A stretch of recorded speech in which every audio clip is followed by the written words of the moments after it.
नमस्कार दोस्तों। जो आने वाला वीक है 26 अक्टूबर टू 30 अक्टूबर, ये अभी वीक काफ़ी इम्पोर्टेंट बन गया है क्योंकि ये वीक यूएस जो इलेक्शन है इसके अगले वीक में 3 नवंबर को शेड्यूल्ड है। सो ये वीक में काफ़ी उथापथल हो सकती है based on the various news updates which come from the bellwether market or the flagship market which is the US Dow and S&P। तो ये स्टिमुलस के ऊपर कंटिन्यूअस जो है रिपब्लिकन्स की तरफ से पॉजिटिव फीलर्स आ रहे हैं और डेमोक्रेट जो है उनके तरफ से उसको पंक्चर किया जा रहा है। वो जो फीलर्स आ रहे हैं रिपब्लिकन्स के उसको पंक्चर किया जा रहा है बिकॉज मिस्टर डोनाल्ड ट्रम्प जो है प्रेसिडेंट, वो चाहते हैं कि मार्केट अच्छा खासा परफॉर्म करे just before the US election voting date. तो उनका रूलिंग पार्टी से फेवरेबल डेटा आ रहा है, फेवरेबल टॉक्स रिलीज़ किए जा रहे हैं that we are on the right track and all that. And उसका जो अपोजिशन पार्टी है वो उसको ज़्यादा तवज्जो नहीं दे रहा है। तो इस टाइप से डामाडोल परिस्थिति बनी हुई है। तो ये यूएस स्टिमुलस के चक्कर में जो आपका डॉलर इंडेक्स है ये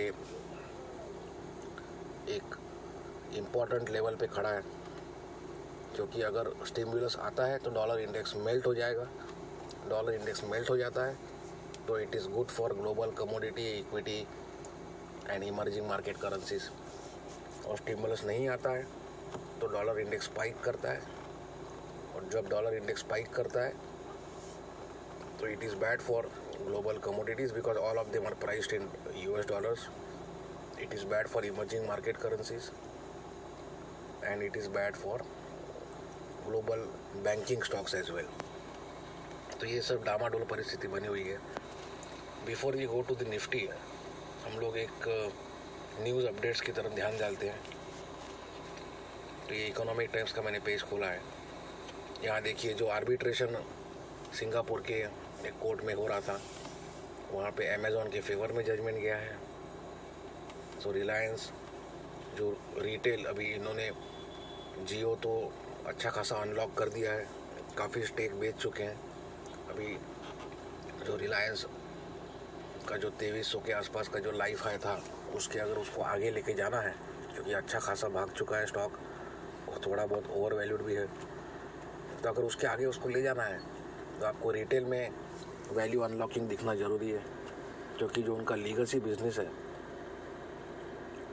ऑयल एंड गैस का, रिफाइनिंग का, ऑयल रिफाइनरी का, तो उसमें तो जो है एक स्टैग्नेंसी आ गई है। ग्लोबल रिफाइनरीज में स्टैग्नेंसी आ गई है, मार्जिन काफ़ी कमज़ोर हो गया है। Although the refinery business is still their bread winner. जैसा आईटीसी में सिगरेट बिजनेस अभी भी स्टॉक को या कंपनी को एक दाल रोटी कमा के दे रहा है, बाकी के बिजनेस से उन लोग ट्राई करते जा रहे हैं। तो अलग अलग जो मेजर हमारे 12 स्टॉक्स हैं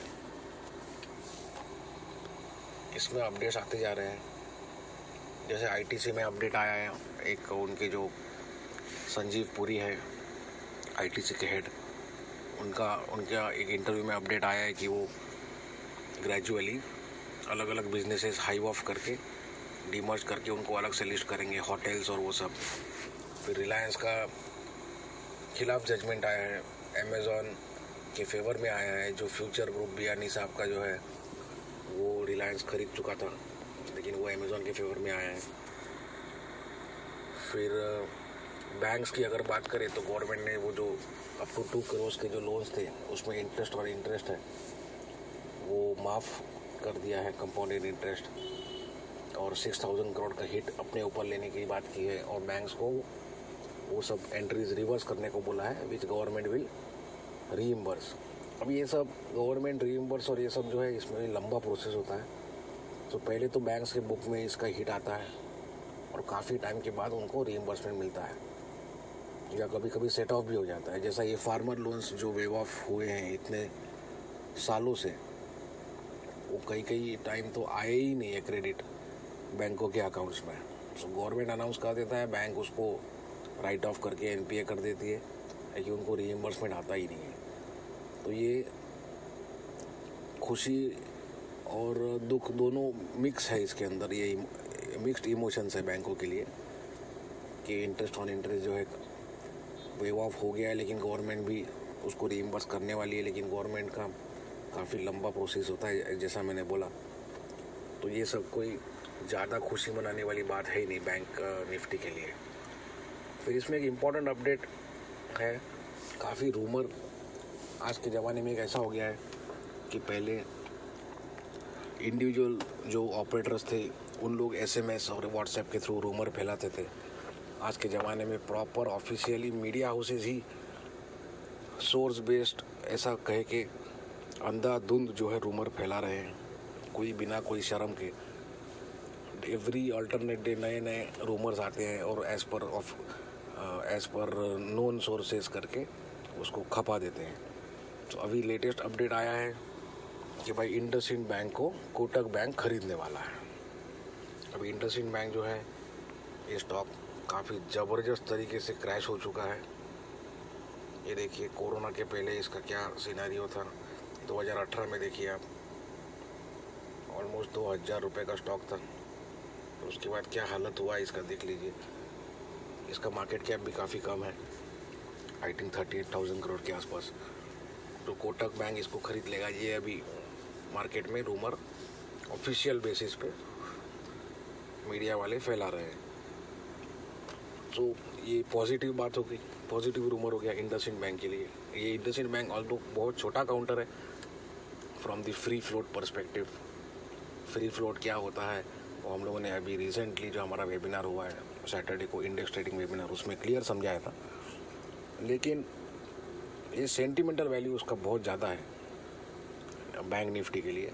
although as I said 4-4, 5-5 lakh crore के फ्री फ्लोट है HDFC बैंक, ICICI बैंक, इन लोग के, उसके सामने इंडसइंड बहुत छोटा है। लेकिन सेंटिमेंटली ये काफ़ी हिला के रख देता है बैंक निफ्टी को।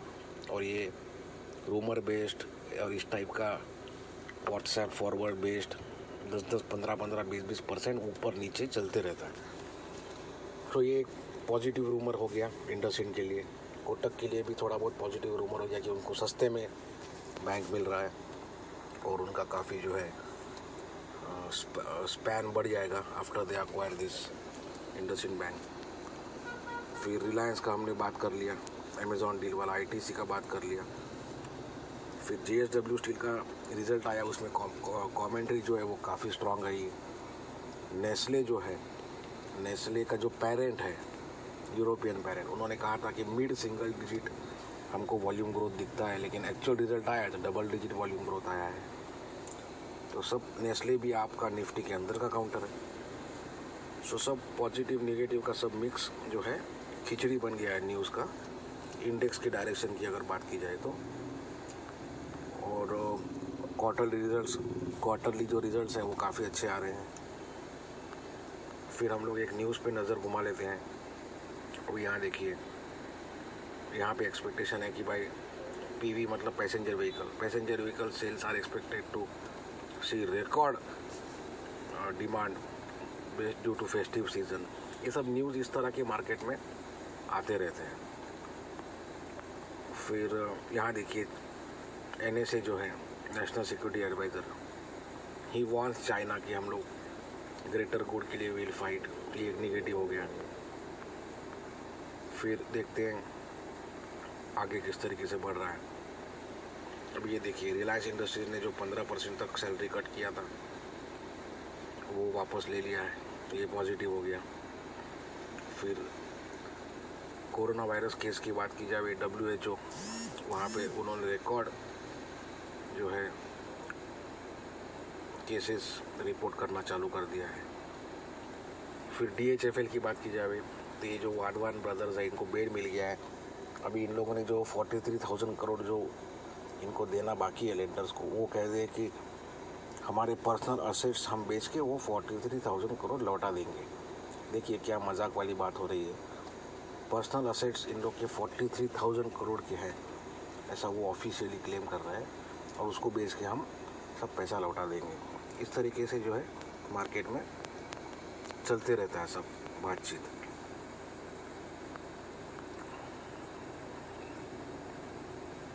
सो इस तरीके से आप देख लीजिए, मिक्स एंड मैच सब न्यूज़ चल रहा है ग्लोबल बेसिस पे भी। तो हमको 12 स्टॉक जो है इनसे मतलब रखना है। अभी लार्सन में स्पेशल डिविडेंड का बात हो रहा है।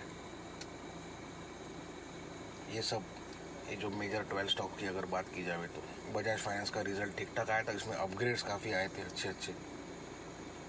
भारतीय एयरटेल की अगर बात की जाए, बड़ा काउंटर है ये। इसमें जो अफ्रीका का रिजल्ट आया है वो भी ठीक ठाक आया है, उनमें उसमें कुछ एक्सेप्शनल आइटम है, उसको अगर हटा दी जाए तो अच्छा रिजल्ट आया है। और उसमें जो ब्रोकरेज के जो रिसर्च रिपोर्ट्स है उसमें लिखा गया है कि अफ्रीकन बिजनेस को काफ़ी अंडर वैल्यूड हम लोग बना के रखे हैं, इसमें काफ़ी पोटेंशियल वैल्यू है, तो इसमें भागने का चांस है।